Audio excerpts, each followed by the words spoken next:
ಸಾಮಾಜಿಕ ಜಾಲತಾಣದ ನನ್ನೆಲ್ಲ ಗೆಳೆಯರಿಗೆ ನಮಸ್ಕಾರಗಳು. ಪ್ರಯಾಗ್ರಾಜ್ನಲ್ಲಿ ಮಹಾ ಕುಂಭಮೇಳ ನಡೀತಾ ಇದೆ.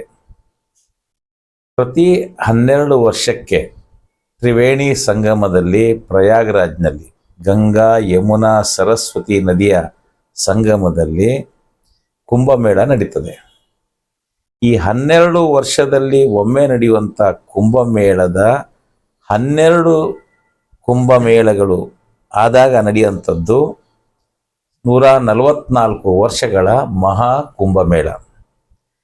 ಈ ಕುಂಭಮೇಳದಲ್ಲಿ ಜನ ಭಾಗವಹಿಸಲಿಕ್ಕೆ ಹೋಗ್ತಾರೆ.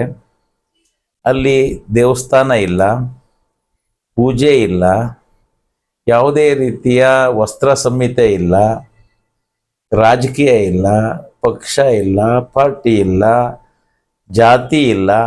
ಆದರೆ ಜನ ಇಷ್ಟು ಸಂಖ್ಯೆಯಲ್ಲಿ ಪ್ರಯಾಗ್ರಾಜಿನ ಕುಂಭಮೇಳಕ್ಕೆ ಯಾಕೆ ಹೋಗ್ತಾರೆ ಅಂತ ನೀವು ಯೋಚಿಸಬೇಕಾಗತ್ತೆ.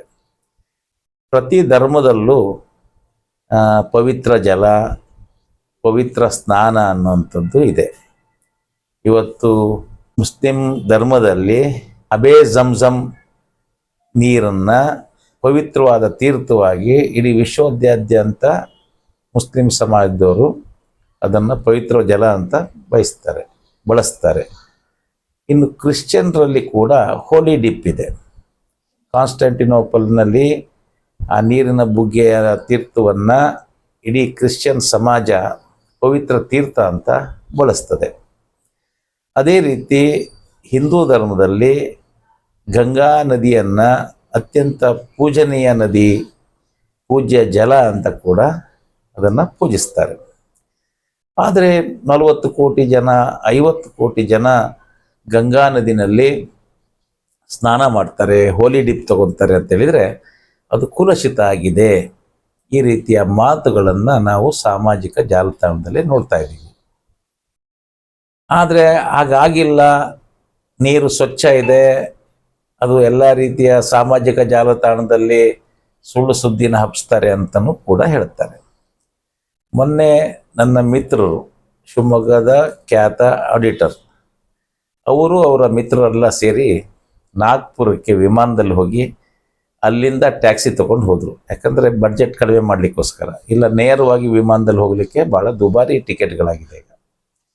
ಅವರು ಹೋಗಿ ಆ ಹುಣ್ಣಿಮೆಯ ರಾತ್ರಿನಲ್ಲಿ 10:30-11 ಗಂಟೆಗೆ ಅಲ್ಲಿ ಪವಿತ್ರ ಸ್ನಾನವನ್ನು ಮಾಡಿದ್ದಾರೆ.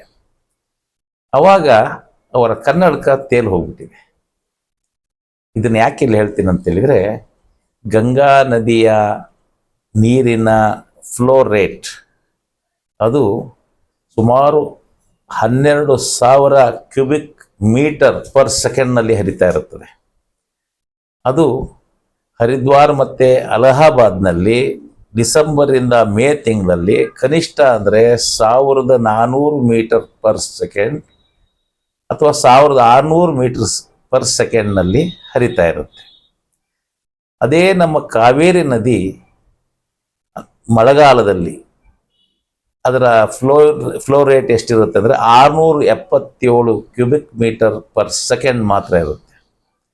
ಹಾಗಾಗಿ ಗಂಗಾ ನದಿಯ ವೇಗ ಅದು ಕೃಷ್ಣ, ನರ್ಮದಾ ಇವೆಲ್ಲ ನದಿಗಳಿಗಿಂತ ಅತಿ ವೇಗದಲ್ಲಿ ಅತಿ ಹೆಚ್ಚು ನೀರನ್ನು ಅದು ಹರಿಸ್ತದೆ.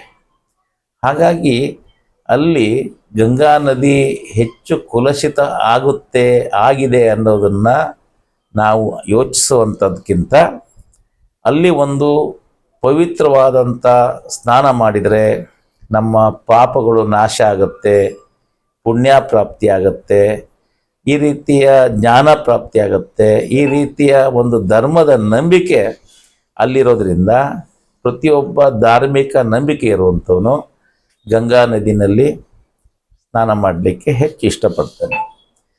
ಇನ್ನು ಸಾಮಾಜಿಕ ಜಾಲತಾಣದ ಪ್ರಚಾರಗಳು ಹಿಂದೆಂದಕ್ಕಿಂತ ಹೆಚ್ಚು ಪ್ರಚಾರವನ್ನು ಕೊಟ್ಟಿರುವಂಥದ್ದು ಸತ್ಯ.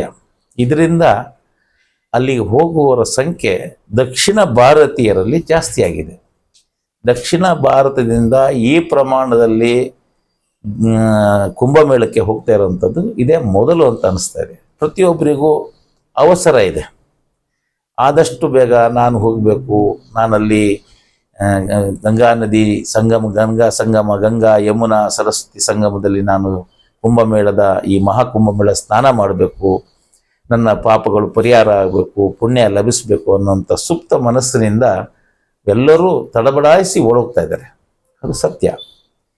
ಹಾಗಂತ ನಾವು ಅವರನ್ನು ನಿರಾಸೆ ಮಾಡುವಂಥದ್ರಲ್ಲಿ ಅರ್ಥ ಇಲ್ಲ. ಅದೊಂದು ನಂಬಿಕೆ. ಎಲ್ಲ ಧರ್ಮದಲ್ಲೂ ಎಲ್ಲ ರೀತಿಯ ಆಚರಣೆಗಳು ಇದೆ. ಆ ನಂಬಿಕೆಗಳನ್ನು ಪೂರ್ಣ ಮಾಡಲಿಕ್ಕೆ ನಾವು ಅವರಿಗೆ ಯಾವುದೇ ರೀತಿಯ ಅಡೆತಡೆಗಳನ್ನು ಅಥವಾ ಈ ರೀತಿಯ ಮಾತುಗಳನ್ನು ಹೇಳೋದಕ್ಕಿಂತ ಆ ನಂಬಿಕೆ ಪ್ರಕಾರ ಅವ್ರು ಹೋಗಿ ಬನ್ನಿ ಅಂತ ನಾವು ಹೇಳಬೇಕಾಗತ್ತೆ. ನನಗೂ ಕೂಡ ತ್ರಿವೇಣಿ ಸಂಗಮದಲ್ಲಿ ಪುಣ್ಯ ಸ್ನಾನ ಮಾಡಬೇಕನ್ನೋ ಆಸೆ ಇದೆ. ಆದರೆ ಈ ಕುಂಭಮೇಳದಲ್ಲ. ಕುಂಭಮೇಳ ಮುಗಿದ ನಂತರದಲ್ಲಿ ನಾನು ಅಲ್ಲಿ ಹೋಗಿ ಪುಣ್ಯ ಸ್ನಾನವನ್ನು ತಗೋಬೇಕಂತ ಕೂಡ ಬಯಸ್ತೇನೆ. ಇನ್ನು ಇದಕ್ಕೆ ಪೌರಾಣಿಕವಾಗಿ ಕೂಡ ಹಿನ್ನೆಲೆಗಳಿದೆ. ಇಲ್ಲಿ ಶಾಹಿ ಸ್ನಾನ ಅಂತ ಏನು ಹೇಳ್ತಾರೆ, ಭಾರತದ ಎಲ್ಲ ಪಂಥಗಳ ಸಾಧು ಸಂತರು ಅಲ್ಲಿ ಬರ್ತಾರೆ.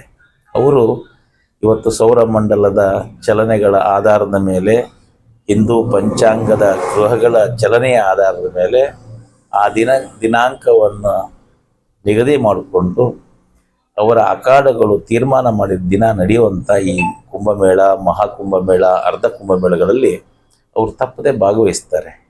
ಇದೇ ರೀತಿ ನಾಸಿಕ್ನಲ್ಲಿದೆ, ಬೇರೆ ಬೇರೆ ಕಡೆ ಉಜ್ಜಯಿನಲ್ಲಿದೆ. ಈ ರೀತಿಯ ಕುಂಭಮೇಳಗಳು ದೇಶದಾದ್ಯಂತ ನಡೀತದೆ. ಸಮುದ್ರ ಮಥನದ ಸಂದರ್ಭದಲ್ಲಿ ಅಮೃತದ ಬಿಂದಿಗೆ ಕುಂಭವನ್ನು ಒಯ್ಯಬೇಕಾದಾಗ ಆ 4 ಹನಿಗಳು ಬಿದ್ದಂಥ ಪ್ರದೇಶ ಅನ್ನುವಂಥದ್ದು ಹಿಂದೂ ಧರ್ಮದ ನಂಬಿಕೆಯ ಒಂದು ಐತಿಹ್ಯ ಕೂಡ ಆಗಿದೆ. ಹಾಗಾಗಿ ಈ ಕುಂಭಮೇಳದಲ್ಲಿ ಈ ಬಾರಿ ಅಸಂಖ್ಯ ಜನಗಳು ಭಾಗವಹಿಸ್ತಿರುವಂಥದ್ದು ಒಂದು ವಿಶೇಷ. ಇನ್ನೊಂದು ವಿಶೇಷ ಅಂತ ಹೇಳಿದರೆ, ಅಲ್ಲಿ ಜಾತಿ ಇಲ್ಲ, ಪುರೋಹಿತ ಇಲ್ಲ, ಇಂಥದ್ದೇ ವಸ್ತ್ರವನ್ನು ನೀವು ಧರಿಸ್ಬೇಕಂಥದ್ದಿಲ್ಲ. ಇನ್ನು ಅಲ್ಲಿ ಯಾವುದೇ ಗುಡಿ ಇಲ್ಲ, ಯಾವುದೇ ವಿಗ್ರಹ ಇಲ್ಲ, ಯಾವುದೇ ವ್ಯಾಪಾರಗಳಿಲ್ಲ. ಅಲ್ಲಿ ಇರೋದು ಬರೀ 3 ನದಿಗಳ ಸಂಗಮ. ಅದರಲ್ಲಿ ಒಂದು ಸರಸ್ವತಿ ಕೂಡ ಅಲ್ಲಿ ಕಾಣ್ತಾ ಇಲ್ಲ. ಇರೋದು 2, ಗಂಗಾ ಯಮುನಾ ಮತ್ತು ಸರಸ್ವತಿ ಅಲ್ಲಿ ಸೇರ್ತಾಳೆ ಅನ್ನೋಂಥ ಒಂದು ನಂಬಿಕೆ. ಆ ಸಂಗಮದಲ್ಲಿ ಹೋಗ್ತಾರೆ. ಅಲ್ಲಿ ಸೋಪು ಹಚ್ಚಲ್ಲ, ಸೀಗೆ ಪುಡಿ ಹಚ್ಚಲ್ಲ, ಮೂಗು ಹಿಡ್ಕೊಂಡು 3 ಸಾರಿ ಮುಳುಗಿ ಪಾವನ ಆದೆ ಅಂತ ಭಾವನೆಗಳನ್ನು ಮನಸ್ಸಿನಲ್ಲಿ ತುಂಬಿಕೊಂಡು ಬರುವಂಥ ಈ ಕುಂಭಮೇಳದ ಏನು ತ್ರಿವೇಣಿ ಸಂಗಮದ ಸ್ನಾನಕ್ಕೆ ನಾವು ಹೆಚ್ಚು ಗೌರವಿಸೋಣ. ಈ ಒಂದು ಧರ್ಮದ ನಂಬಿಕೆಯನ್ನು ನಾವು ಒಪ್ಕೊಳ್ಳೋಣ, ಅವರಿಗೆ ಪ್ರೋತ್ಸಾಹವನ್ನು ಕೊಡೋಣ ಅಂತ ಹೇಳ್ತಾ, ನಮಗಾಗಲಿಲ್ಲ, ನನಗೆ ಹೋಗ್ಲಿಕ್ಕಾಗಲಿಲ್ಲ, ಮುಂದಿನ ದಿನಗಳಲ್ಲೂ ಕೂಡ ನಾನು ಹೋಗ್ಬೋದು, ಗಂಗೆನಲ್ಲಿ ಸ್ನಾನ ಮಾಡ್ಬೋದು, ತರ್ಪಣ ಕೊಡ್ಬೋದು ಅನ್ನೋದು ಕೂಡ ಹೇಳ್ತಾ ನಾನು ಈ ಮಹಾಕುಂಭಮೇಳದ ಬಗ್ಗೆ 2 ಮಾತುಗಳನ್ನು ಹೇಳಲಿಕ್ಕೆ ಇಷ್ಟಪಡ್ತೇನೆ. ನಮಸ್ಕಾರ.